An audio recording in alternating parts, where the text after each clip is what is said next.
You're sitting at home, maybe reading, maybe watching TV. It's another ordinary day. And then it hits, a strange tightness in your chest, a cold sweat. Something feels ... wrong. You're alone, and what you do in the next 60 seconds may be the only thing standing between life and death. Most people think they'll have time, that someone will be there. But the truth is, more and more seniors in America live alone ... And when heart attacks strike, it's often when no one is around to help. In this video, we'll walk you through 7 life-saving actions that could mean the difference between surviving or not. They're simple. They're doctor recommended. And one of them might surprise you. So stay with me, because what you learn today might save your life tomorrow. In the United States, someone has a heart attack every 40 seconds.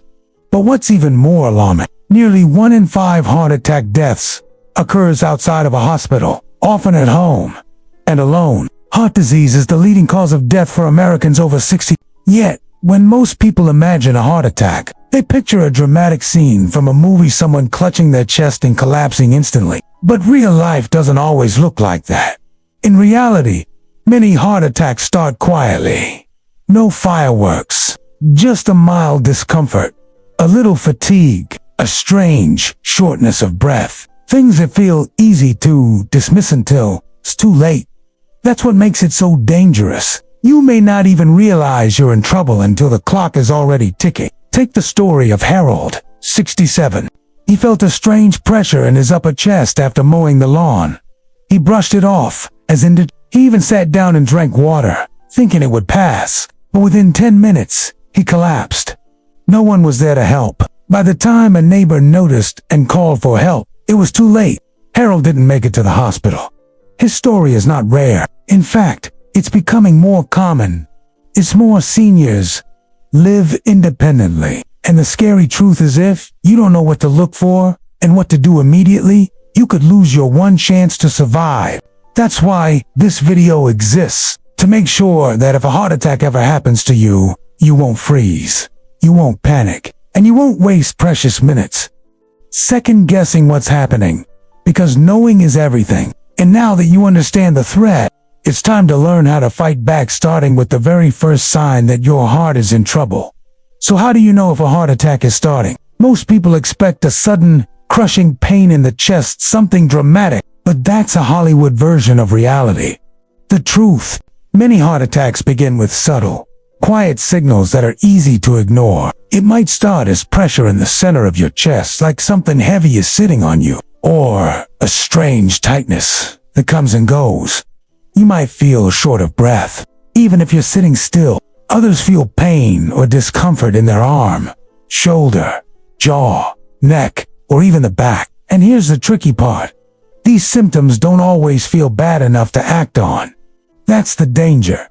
You tell yourself it's just stress or something you ate. But the heart doesn't always scream.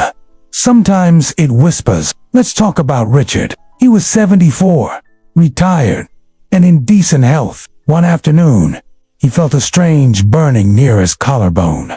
No sharp pain, just off. He thought it might be heartburn. But then came the sweat, the shallow breaths, a wave of fatigue. Richard remembered hearing that not all heart attacks come with chest pain, so he called 911. That call likely saved his life. According to cardiologists, older adults and women are especially likely to experience atypical symptoms, things like fatigue, nausea, lightheadedness, or back pain. No chest pain at all. And if you wait for the classic heart attack feeling, you may wait until it's too late. So here's your first job. Learn your body's signals. If you feel a combination of pressure, shortness of breath, unexplained exhaustion, or a cold sweat, don't ignore it. Don't tell yourself to wait. Don't go lie down and hope it passes. This is the moment to act, because recognizing the warning signs, that's your first shot at staying alive. Now that you've recognized the danger, the next step is critical and time-saving. It's the very first thing you must do. Don't wait. Don't second guess. Don't try to see if it goes away. The very first thing you must do is simple. Call 911. Don't call your family. Don't call your doctor. Call emergency services immediately. Every minute that passes, your heart muscle is being damaged by lack of oxygen. The longer you wait, the worse the outcome. And if your condition worsens suddenly, which it often does, you may not be able to help yourself at all. Let me tell you about Linda, 78. She felt a strange ache in her left shoulder, followed by nausea and dizziness. Her first thought was to call her son, but then she remembered something a nurse once told her. Call 911 first. Talk to your family later. She did, and that decision saved her life. By the time the ambulance arrived, Linda's symptoms had escalated. But the paramedics were ready. They gave her oxygen, stabilized her heart, and rushed her to the AR. If she had waited another 10 minutes, she might not have survived. Here's the truth. Calling 911 is not overreacting. It's the smartest thing you can do. Dispatchers are trained to help you stay calm and guide you step by step while help is on the way. And paramedics bring with them the tools that could keep you alive.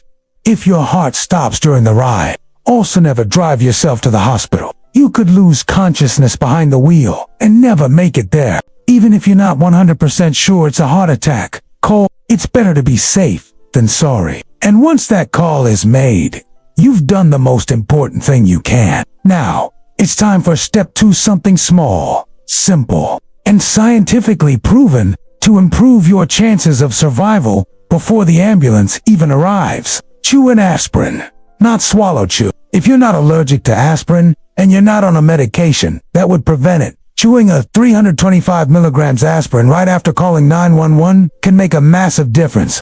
Heart attacks are usually caused by a blood clot blocking a coronary artery. Aspirin helps by thinning the blood and slowing the growth of the clot. But the way you take it matters. Swallowing a whole tablet can take 20 to 30 minutes to absorb. Chewing it gets it into your bloodstream much faster, sometimes in just 5 minutes. And when you're having a heart attack, every second counts. Joe, 72, learned this the hard way. He woke up one morning with a heavy feeling in his chest. He felt dizzy, a little nauseated. He remembered seeing a video just like this one. He reached for the bottle of aspirin in his kitchen drawer, chewed one slowly, and waited in a seated position for help. Later, in the hospital, his doctor told him that aspirin likely saved your heart, muscle, and maybe your life. It's important to use regular aspirin, not the coated or delayed release kind. But if that's all you have, chew it anyway. And make sure aspirin is always somewhere easy to reach. Keep some in your nightstand, your kitchen, your wallet, even your car, and make sure it's not expired. This step might feel too simple to matter, but paramedics and ER doctors do it every day for a reason. That one small pill, taken in the first minutes, could mean the difference between recovering and never getting the chance. Now that you've taken aspirin, your next move isn't about what to do. It's about what not to do. Stop moving. Once you've done the essentials, your best chance at survival depends on one thing: staying still. During a heart attack, your heart is already struggling. Any extra movement, walking, pacing, unlocking doors, makes it work harder. And that can push a bad situation into something far worse.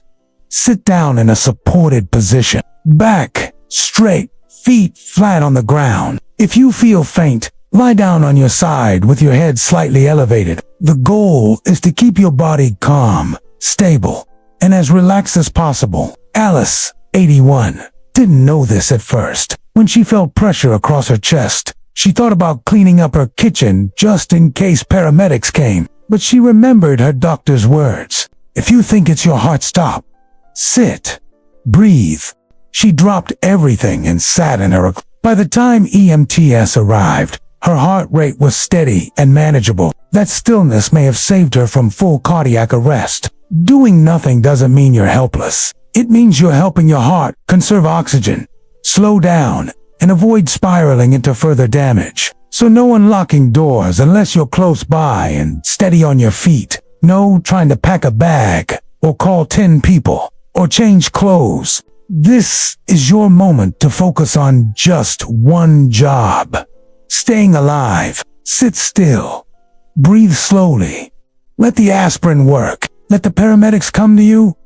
And if you're in a chair, avoid slumping. Support your spine and open your chest. The more efficient your breathing, the more oxygen your heart receives. If you're still conscious and feel steady, there's one more small action that could make a huge difference.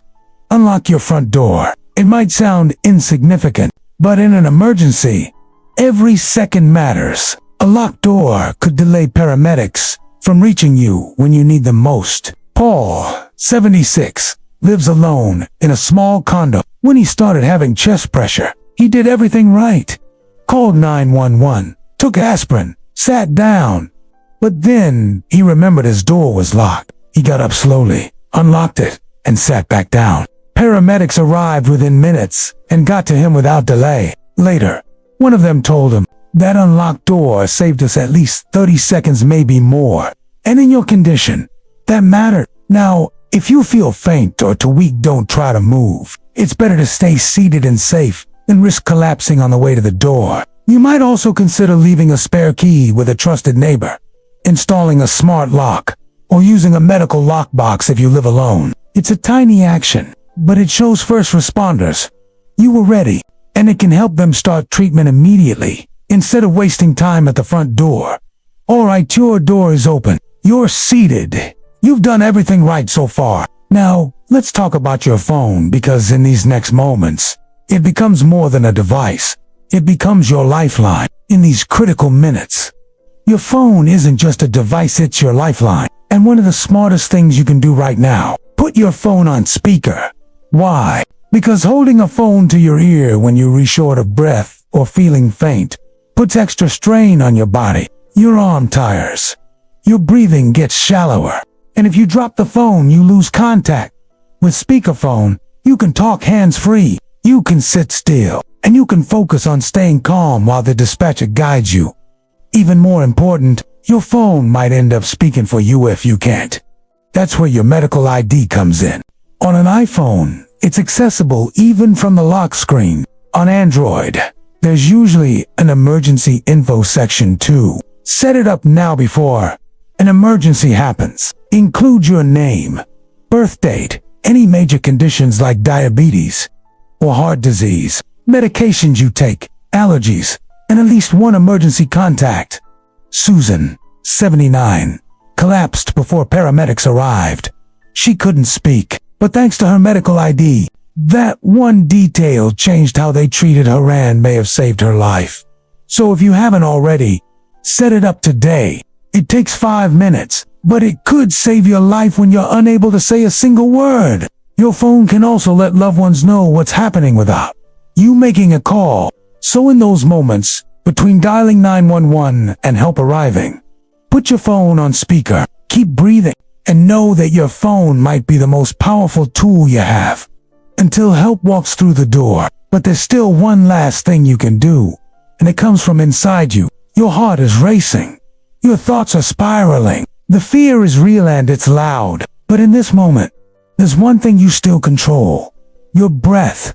When a heart attack hits, panic often takes over, and panic makes everything worse. The faster you breathe, the faster your heart pumps. That increases oxygen demand and adds more stress to an already struggling heart. But here's the good news.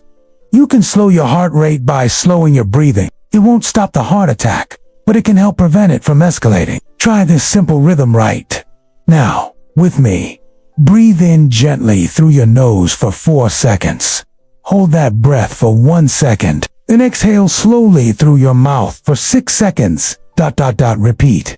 Focus on the rhythm. Let everything else fall away. This isn't just a relaxation trick, it's backed by science. Slow, deep breathing activates your parasympathetic nervous system, which helps calm your body and reduce heart strain. Frank, 83, was alone when his symptoms started. He felt dizzy, his chest tightened, and fear rushed in. But he remembered a breathing exercise his doctor had taught him. So he sat down, closed his eyes, and focused on each breath. Inhale, exhale. By the time the ambulance arrived, he was conscious, alert, and his vitals were stable. He later said, "I just kept thinking, stay calm, stay alive." This is something you can practice anytime. At night, during stress, while watching TV. Make it second nature so, when the real moment comes, your body knows what to do. Your breath won't stop a heart attack, but it can buy you time. It can keep oxygen flowing, and it might be the edge that helps you hold on until help arrives. Let's take a deep breath. Now, let's recap everything you've learned in one clear, life-saving checklist. If you ever feel the signs of a heart attack coming on, you're alone. Recognize the early symptoms: pressure, shortness of breath, fatigue, discomfort in chest, arm, jaw, or back. Call 911 immediately.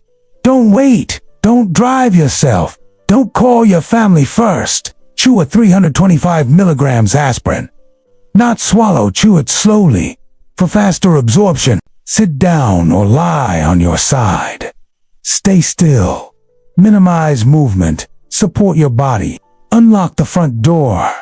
Only if you're steady enough to do so safely. Use speakerphone and check your medical ID so help can find and assist you faster. Slow your breathing. Inhale for 4. Exhale for 6. Keep your heart calm. Each of these steps buys you time. Each one increases your odds of survival. And taken together, they give you a fighting chance of on if you're all alone. Preparation isn't panic, it's power. You've made it to the end, and now you know something that most people don't. You're not powerless. Even when you're alone, even in your most vulnerable moment, you have tools. You have a plan. And now, you have a fighting chance. Heart attacks strike hard and fast, but they don't have to catch you off guard, because knows you're ready. So let me ask you, what stood out most to you today? Was there a step you hadn't considered before, or one that made you realize how unprepared you might have been? Leave a comment below with the word ready if you made it this far.